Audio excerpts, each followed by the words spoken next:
Hey, everybody, I just want to take a moment to talk to you about this fall and what that looks like here at Anchor Church.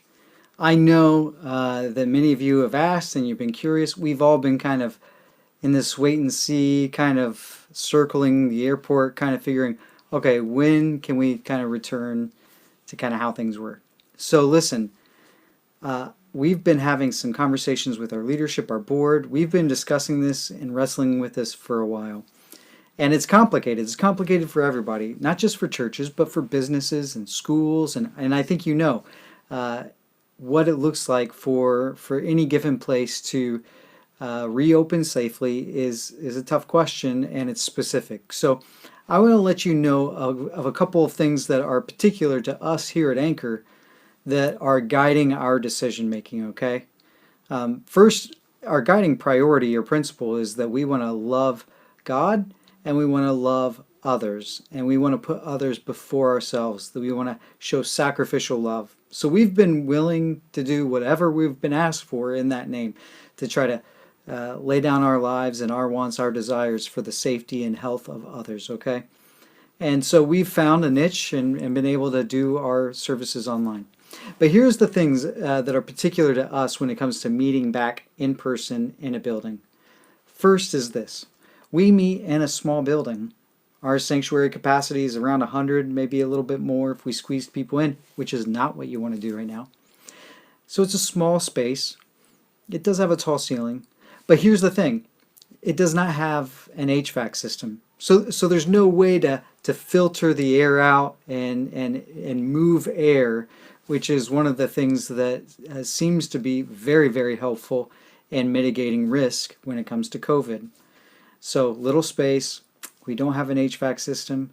It's compounded by our children's ministry, which is very healthy. We have a great number of children, thanks to you parents, have lots of children, but the space that they meet in, again, is a smaller classroom where it would be hard to stay maybe at a distance and not to share germs. On top of those two factors are that we share space with another congregation, another church. North Park Lutheran Church uses we share our space here, and they meet after us. And so, in order for us to meet and do so safely, isn't even just about us, but the question of how do we then leave the space on Sunday mornings in a way that is safe and healthy for the older congregation to come behind us and meet in the same space. Now, listen, I don't know about you, but when I start to layer on all these different factors, I just start stressing. And it just seems like it's very difficult. And in fact, that's kind of where we've landed is this: that it would take a lot of effort for us not even to still be able to meet fully in person. And I think it puts a lot of people at risk more than we would like. And so, again, as much as I'd love for us to be together, I think the wisest thing that we can do, not only for health, but just even for our sanity, is instead of doing the circling around the airport and waiting to see week after week, to rather than do that, what we've decided as a board, as a leadership team is this: that we are going to just announce, we're just going to decide and say, you know what, through the fall, so we have 2 outdoor meetings in September, but October, November, into December, we're not going to meet publicly together.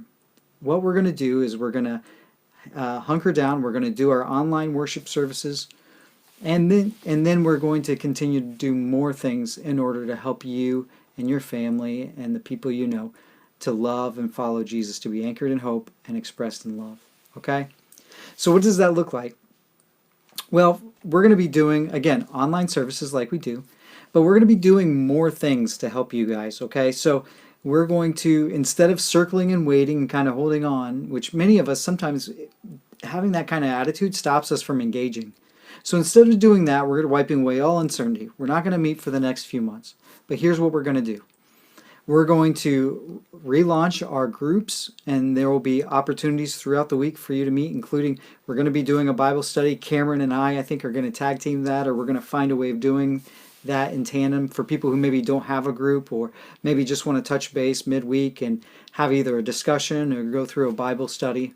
So we're going to have more options for you to meet like online in community or meet in ways that are comfortable for you and your anchor group. So we're going to relaunch those.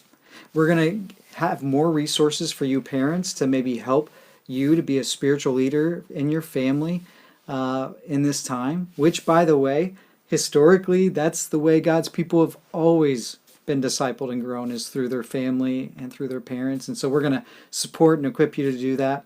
Not to burden you with one more thing to do, but rather just to come alongside you and help you do what you're already doing. So we'll have more resources and activities, and we're going to do some fun things to get kids excited about Anchor Kids again. We're also going to be doing more to try to help people who are new to our church to get connected and to be known and make themselves known, to get to know us better and engage in community, so create better pathways for people to get connected. We're going to be totally revamping our website to make it more useful and helpful to you every day of the week, whatever's going on, to be connected to us.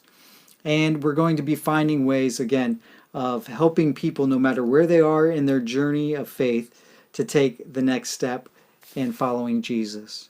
So we're going to be doing more, and the great thing is this.